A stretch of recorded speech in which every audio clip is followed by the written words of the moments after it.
చూడండి, నేను హైదరాబాద్ లో గంజాయికి అలవాటు అయిపోయింది. మందు తాగేటోని చిన్న ఏజ్లోనే మీలాంటి ఒక గ్రామం ఉన్నది మల్కాజ్గిరిలో. ఆ గ్రామంలో నా తల్లిదండ్రులు కూడా పేదోళ్ళు. నా తల్లిదండ్రులు పని చేసేవాళ్ళు.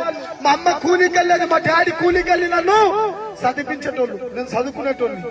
కానీ ఎప్పుడైతే కాలేజ్కి వచ్చినానో, ఆ కాలేజ్కి వచ్చిన తర్వాత గంజాయికి, సిగరెట్ కి, మందుకి నేను బానిస అయిపోయినా. నాకు పెళ్ళైన తర్వాత నా భార్యను కూడా బాగా కొట్టేటోళ్ళు వచ్చి తాగేసి వచ్చి నా తల్లిని కొట్టేటోడిని, నా భార్యను కొట్టేటోడిని, నా పిల్లలను కొట్టేటోడిని, మా డాడీని కొట్టేటోడిని. నా జీవితంలో శాంతి సమాధానం అనేది లేకుండే. రాత్రంతా నాకు నిద్ర పట్టకపోతుండే. ఏదో సాతాను గారు నన్ను చంపేస్తున్నాడు, నా దేహం వెళ్ళిపోతుంది, నన్ను మరణిస్తున్నా అన్నట్టు అనిపించేది నాకు. నా కాలనీలో ఎక్కడ నాకు సాక్ష్యం ఉండకపోతుండే. అందరూ నన్ను తాగిపోతావుడా అనేటోళ్ళు. గంజాయి తాగుతావు నువ్వు, మందు తాగుతావు నువ్వు, గుట్కలు తింటావు నువ్వు. మీరు నమ్మకపోతే చూడండి, నాకు 2 ఏళ్ళు పోతాయి నోట్లకి. ఎక్కువ పోవు నాకు ఏళ్ళు. ఆ గుట్కలు తిని క్యాన్సర్ వచ్చింది, ఇంకా నువ్వు మరణించిపోతావు రా అని చెప్పేసి డాక్టర్ అన్నాడు. ఎంత తాగేటోళ్ళంటే తాగి జాండీస్ వచ్చేసి నా కడుపులకి. నా టాయిలెట్ అంతా ఎల్లో కలర్ టాయిలెట్, నా కళ్ళన్నీ ఎల్లో కలర్ కళ్ళు. మా అమ్మకి ఎక్కడ సాక్ష్యం లేదు, నీ కొడుకు తాగిపోతాడు, గంజాయి తాగుతాడు అని చెప్పేసి కాలనీలు ఉండేటోళ్ళు అంతా మా అమ్మని, మా డాడీని తిట్టేటోళ్ళు. చూసినావా మా కుమారుడు ఎట్లున్నారో, మా కుమారులు మంచిగా ఉన్నారు, నీ కుమారుడు చూడు తాగిపోతాడు, పోలీస్ స్టేషన్లలోకి వెళ్తారు, నన్ను పోలీసు వాళ్ళు పట్టుకొని వెళ్ళిపోయేటోళ్ళు. అంత సైకోగా ఉండేటోళ్ళని. నా కటింగ్ అంతా గుండు, మధ్యలో ఎందుకెళ్ళి ఉండేది, అన్ని చేతి మీద అన్ని పచ్చబొట్లే, ఆడవాళ్ళలాగా మొత్తం ఇక్కడ కమ్మలు. అంత రౌడీజంగా నేను తిరిగేటోళ్ళని. మా సికింద్రాబాద్ లో మల్కాజ్గిరిలో నా భార్యకి విలువ ఉండకపోతుండే. నా భార్యను వచ్చి ఆమె 5 నెలల ప్రెగ్నెంట్ ఉంటే కడుపు మీదకెళ్ళి తల్లిన వ్యక్తిని నేను. నా అమ్మని తల్లిన వ్యక్తిని నేను. నా జీవితం ఎప్పుడు మార్చబడదు అని చెప్పేసి అనేకులు అన్నారు. మా అమ్మ ఎన్నిసార్లు ఏడ్చేది. రక్త సంబంధులు మా అమ్మని తృణీకరించారు.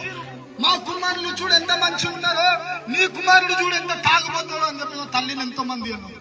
నా భార్యను అందరూ చూసి ఎక్కిరించేటోళ్ళు.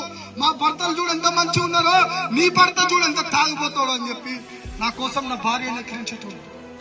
నేను మరణించే సమయంలో నేను ఈ బైబుల్ని ప్రేమించే వాళ్ళని కాదు.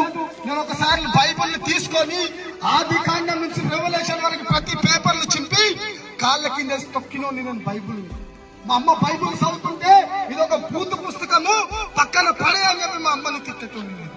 నా భార్య బైబుల్ చదువుతుంటే తన్నటోని నేను బైబుల్. గుట్కా తీసుకొని ఇట్లా బైబుల్ మీద ఉంచిన వ్యక్తిని నేను. నా జీవితంలో శాంతి సమాధానం అని లేకుండా ఒక రౌడీగా నేను తిరిగేటోని. క్యాన్సర్ వచ్చి పెద్ద మీద పడిపోయినా డాక్టర్లు అన్నారు, నువ్వు మరణించిపోతావు, నీ జీవితం అయిపోతుంది అని చెప్పేసి డాక్టర్లు అన్నప్పుడు అప్పుడు చిన్న ప్రార్థన చేసుకున్నాను.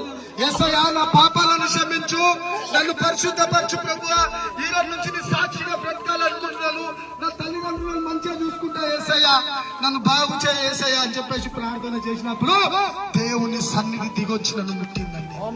ఆ రోజు నుంచి తాగడం బంద్ చేసినాను. మందు తాగుతలే, సిగరెట్ తాగుతలే, గుట్కలు తింటలే, ఒక మంచి వ్యక్తిగా నేను బ్రతుకుతున్నా. ఇప్పుడు యేసు ప్రభుని నమ్ముకున్న తర్వాత నా కులం మార్చబడ్డదా, నా మతం మార్చబడ్డదా? నా కులం మార్చబడలే, నా మతం మార్చబడలే, కానీ నా జీవితం మార్చబడ్డది. యేసు ప్రభు జీవితాలను మార్చే దేవుడు అండి, కులాలని మతాలను మార్చే దేవుడు కాదు. యేసు ప్రభు హిందువులను ప్రేమిస్తాడు, ముస్లింలను ప్రేమిస్తాడు, క్రైస్తవులను ప్రేమిస్తాడండి. యేసు ప్రభు అందరికి దేవుడే ఉన్నాడు, ఆయన అందరిని ప్రేమించే దేవుడు ఆయనే. ఈ లోకంలో నిజంగా చెప్తున్నా, ఎవరు నిన్ను ప్రేమించద్దు, ఆయన శాశ్వతమైన ప్రేమతో నిన్ను ప్రేమిస్తున్నాడు. ఇప్పుడు హైదరాబాద్ పట్టణంలో ఎంతో మంది తాగుబోతు భర్తలను నేను మార్చినాను, ఎంతో మంది తాగుబోతులను మార్చిన నేను. అప్పుడు వైన్స్ల దగ్గర పెద్ద పెద్ద కొట్లాటలు చేసే వాళ్ళము ఇప్పుడు అనేకులు మార్చబడి బైబుల్ పట్టుకొని వెళ్తున్నారు. యేసు ప్రభు జీవితాలను మార్చే దేవుడు, జీవితాలను మార్చే దేవుడు ఆయన. నువ్వు నమ్మిన ఎడల నీ జీవితంలో కూడా కార్యము జరుగుతుంది, నీ జీవితంలో కూడా అద్భుతం జరుగుతుంది. ఇప్పుడు నేను పాస్టర్ లాగా అప్పుడు నాతో మాట్లాడవద్దు అనేటోళ్ళు, నన్ను దగ్గరికి రావద్దు అనేటోళ్ళు ఇప్పుడు నాకు వచ్చి ఛాయ్ నీళ్ళు ఇచ్చిపోతారు. అంటే యేసు ప్రభు నాకు ఒక విలువ ఇచ్చింది. జీవితాలను మార్చే దేవుడు అండి. ఎవరు నిన్ను ప్రేమించినా ప్రేమించకపోయినా ఆయన దేవుడు నిన్ను ప్రేమిస్తున్నాడు. మేము ప్రయాసపడి మీ దగ్గరకు వచ్చి ఉన్నాం. అండి. ఇది బలవంతము కాదు, ఇది ఏది కాదు, చెప్పడానికి వచ్చి ఉన్నాం.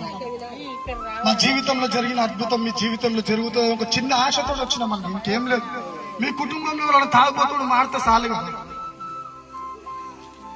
తాగి తల్లిదండ్రులను బాధ పెట్టడం కాదు. యవనస్తులారా జాగ్రత్త. మీ తల్లిదండ్రులు ఎంతో ప్రేమిస్తాం మీకు. మీ తల్లిదండ్రులకి మీరు కోట్లు లక్షలు సంపాదించి ఇచ్చే అవసరం లేదు. మీ తల్లిదండ్రులు మీ దగ్గరికి వెళ్ళి ఆశించారు. నీ జీవితం మార్చబడితే చాలని చెప్పి నీ తల్లి ఆలోచిస్తుంది.